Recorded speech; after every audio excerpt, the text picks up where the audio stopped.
Hello, everyone. Thank you for joining me. My name is Carlos. Today, we're going to be getting into a topic which is very important for your long term bodybuilding goals, which is consistency. The only way to achieve anything in bodybuilding, really anything in life, is consistency. You have to stay at it for a significant period of time. Most people, when they start going out to the gym, they see results fairly quickly. We're talking, 6 weeks, 8 weeks, 10 weeks. You start seeing some results fairly soon. These are what people call newbie gains, when your body is just, it's never been exposed to training. You start training it, in a proper manner, and you see significant gains at first. These gains are unsustainable. They last a short while, usually 3 to 4 months. Most people aren't even that consistent to be going to the gym on a rigorous program right off the bat for 3 to 4 months. Yet they see these people on the internet, or they want to be like a bodybuilder or whatever, and they figure, well, if I just go and lift, as hard as I can, and go as often as I can, I'll get there. And, that's part of the equation, sure. But most people don't understand that to get to a certain level, like that advanced level, you have to do like different periods. It's called periodization, different types of training sustained over 8 to 12 week blocks, and do these one after another, semester after semester, year after year, and between 3 to 8 to 10 years, depending on the person, to reach these high level, super advanced lifting parameters. And so this is what I want to focus on today, is about my particular style of training, and especially the back training, and why I do these types of routines. I was somebody mentioned on a comment the other day that I was doing very redundant work, like why did I do T-bars when I was doing back rows, and what was the purpose of doing so many overlapping exercises? And the purpose is to get in more volume. It's not the same to do 10 sets of barbell rows as to do 3 sets of barbell rows, 4 sets of T-bar, and 4 sets of one arm. It does attack the angles a little bit differently. The muscles are stimulated in a different pattern. It has a different skill set for each movement. It breaks up the monotony and the boredom of just doing one thing over and over and over again.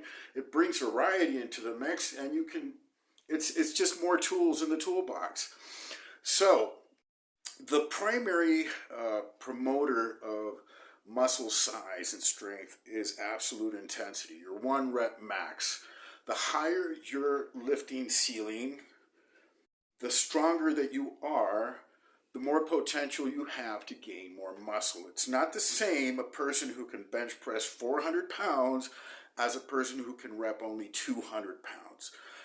There's just no argument there. Nobody can ever convince me. I mean, just empirically over, we have over 70 years of evidence to show that, in modern bodybuilding, obviously disproves any idea to the contrary, that this takes very heavy weights to get extreme muscularity. Now, so it's all about how much you want to develop. Do you want to reach these levels? Are you willing to sacrifice and do all those drugs and eat all that food and just maintain that type of lifestyle? It's very expensive on top of everything.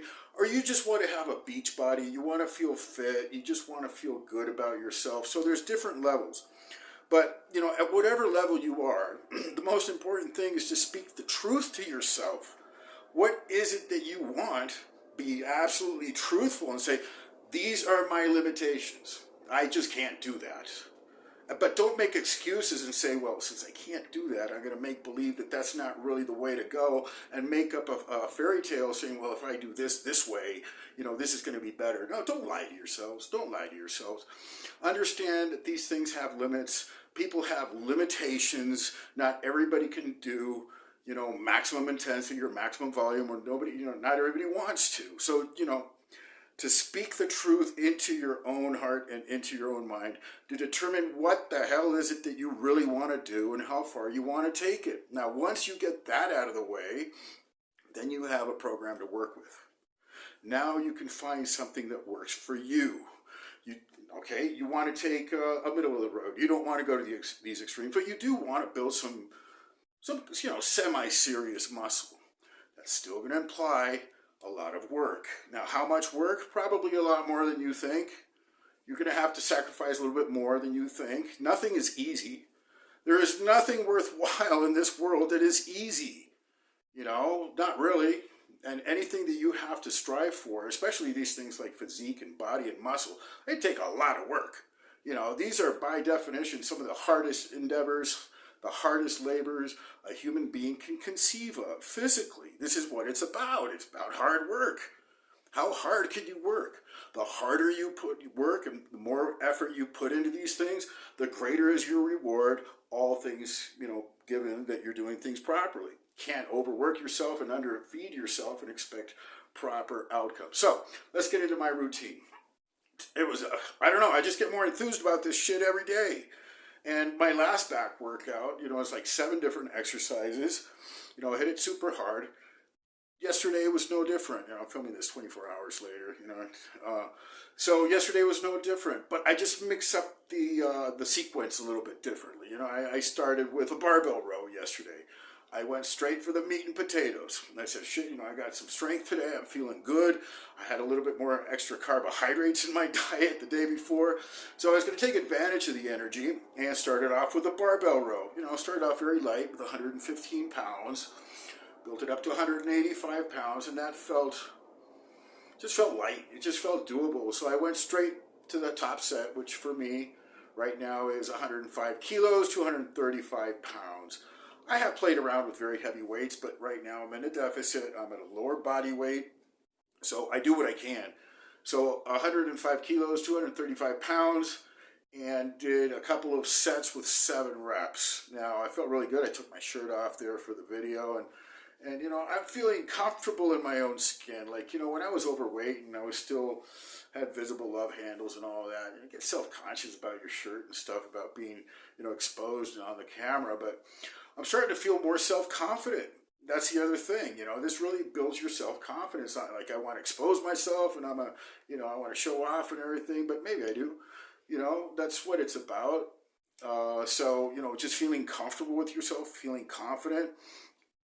So that's why I filmed those couple of sets without my shirt on. Also, I wanted to see, the muscles working and how it is that it's being viewed from a distance. It's always good to look at yourself as the observer, because we're not very objective about ourselves, to be honest. Most people aren't. It's human nature. You have to train yourself to be objective, and to do that, you have to view yourself as the other. When you see yourself walking down the street, you see yourself training, then you can see yourself in a different light. You're not in the subject, you are outside now, you're seeing yourself as an object. And so it's more objective. You can see yourself more truthfully, perhaps. And so that's why I did those 2 sets without my shirt. And, I feel really good about it. Now I know some things that I need to improve also. And it really helps. Like, just even doing these videos helps my lifting. It gets me more into focus, knowing that I'm being viewed. I have to perform. I won't gas out on 6 or 7. I'll take it to 8 or 9. Just all these little things, all these little cues help a lot. So did those back rows. Then I did a back off set. In other words, stripped down the weight a little bit, went back down to 185 pounds, and did a cluster. That was a cluster. So did as many reps as I could, paused for like 15 seconds, banged out 3 or 4 more, paused, and then I did 2 or 3 more, and that was it. Like, man, my lats are hurting. Like this insertion here under the armpit, the tendon, and the entire back is like, it's pretty damn sore today. So it got worked. From there, did a transition. I go from this heavy exercise, compound move, which takes up a lot of oxygen, by the way. Just like gets you gassed, tired and fatigued. But you got 7 more exercises to go, 6 or 7. So it's like just right off the bat, you're getting gassed. Go to the hyperextensions. That's little, doodaddy there, the machine where you flex your lower back. I'm incorporating the side laterals, and people might think those are silly, but let me tell you, men with love handles and who have poor lower back development, this really helps.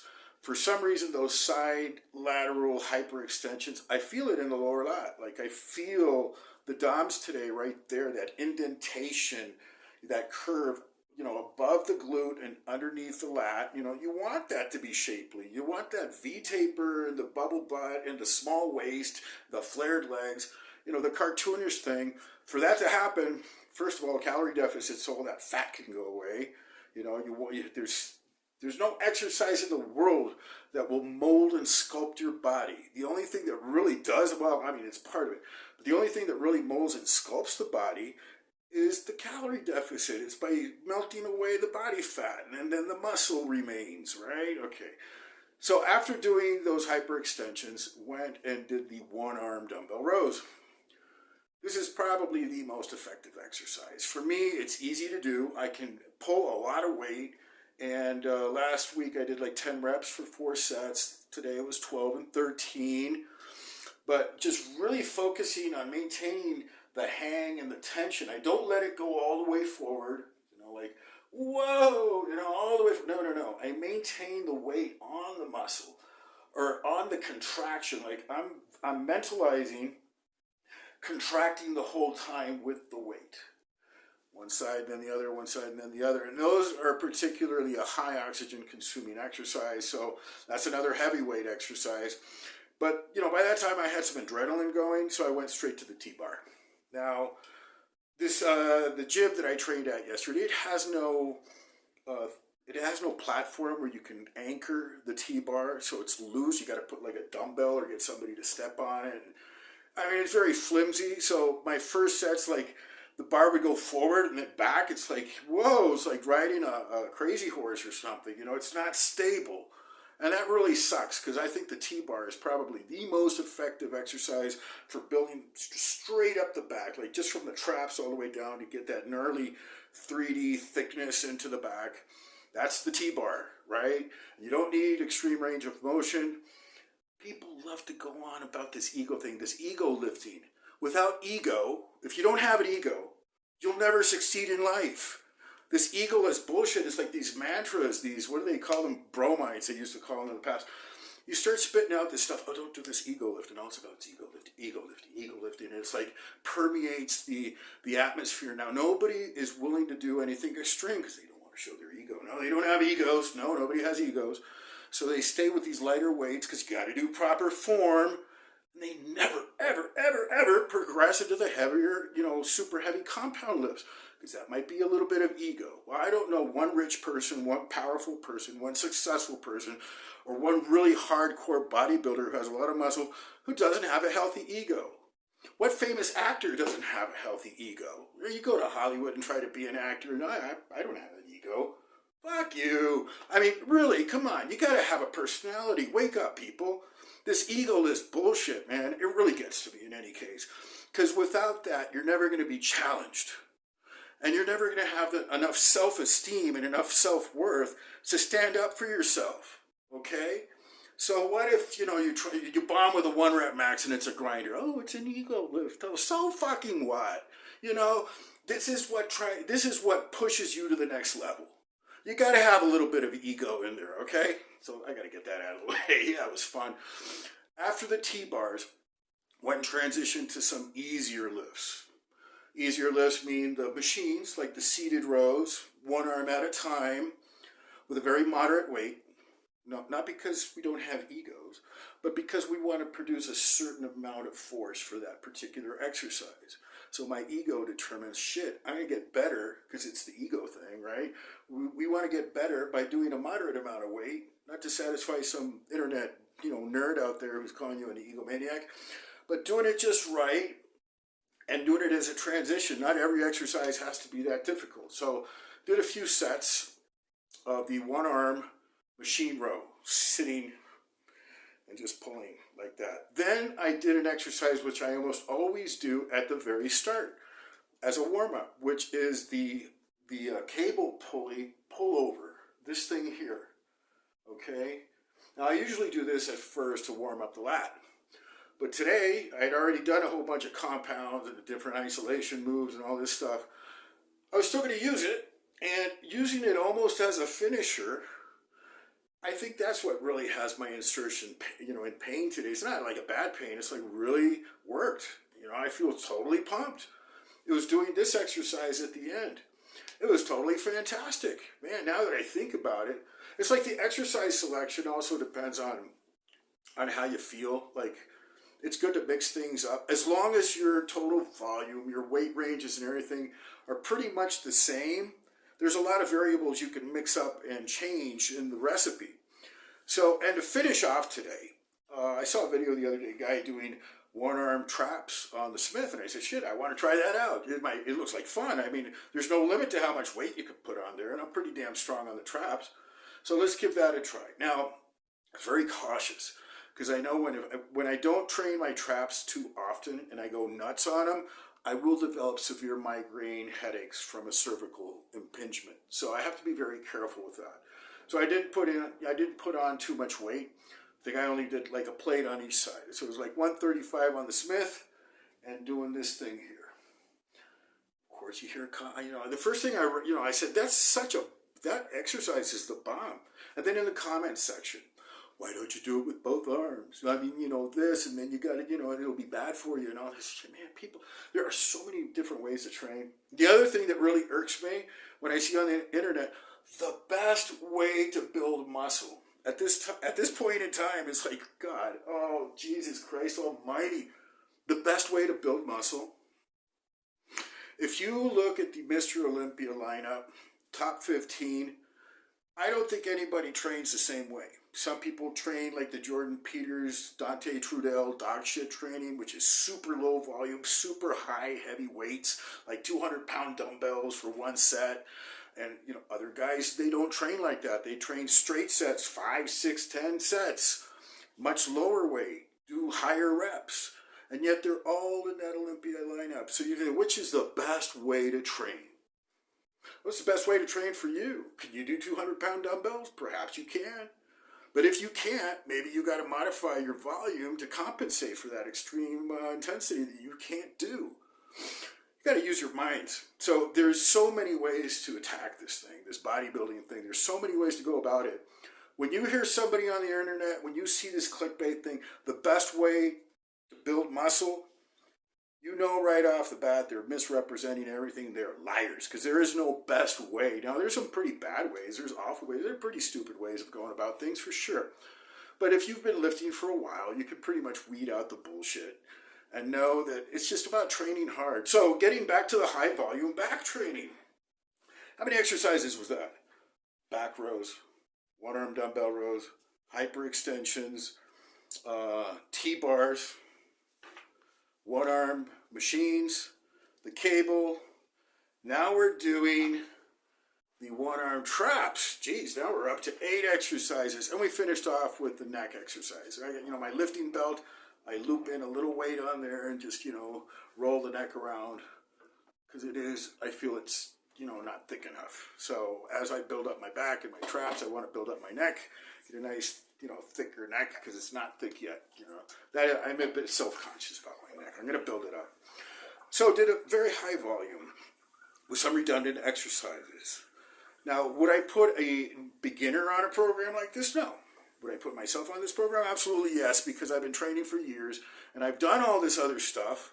I've done 3 exercises. I've done the straight sets. I've done the drop sets. I've done the powerlifting. I've done all this stuff. And so at this stage, I have found out for me, as you should find out for you, what it is that actually works for you. And for me, I figured, if I do 3 sets or 3 exercises, 4 sets, I'll just, at the end of the day, when I get home and I'm writing out my programs and stuff, and I said, I could have done a lot more work. I wish I would have done some more. And my back totally responds to the higher volume. It just does. Not every muscle group does. I don't do, what I don't do like that. I don't do my arms like that. I don't do 8 different exercises for arms. I don't do chest like that either. Maybe I should. My chest isn't that built up. But I just find that back and legs also, respond to a greater exercise selection, compounds and isolation moves, mostly high intensity. I don't do like 20, 25 reps. I like to keep it between, 5 and 12. So, there's, weightlifting involved. So that's basically my ideas on the back training. I'll leave you here with the video at the end. I only, upload like one set per exercise. I'm not going to bore everybody, doing the entire routine. It takes like 40, 45 minutes on the video, an hour and a half in the gym, along with the rest periods and, all that. So, again, just super excited about this training. I can't wait until I do it again. Like, what would I do different? Train at a different gym for the T-bar. Go to the gym that has the anchor that I can actually focus on lifting instead of focus on like having the bar come and hit my nuts or something like that, or it's not properly anchored, it's going forward and backward. That I would change so I can get on, 5 plates next time. Because when you're focusing on the lift, you can produce more force. What else could I do differently? Do more reps on the one-arm dumbbell. The back row, pretty much satisfied. I gave my all. What else? Just in review? Nothing else. Nothing else. Everything I did, as the best I could. Oh, the traps. Definitely going to take those up. That one-arm Smith machine is the bomb. I'm going to be doing that more often for sure. So anyways, I'll leave you with that. God bless everybody. Love you all. And until next time.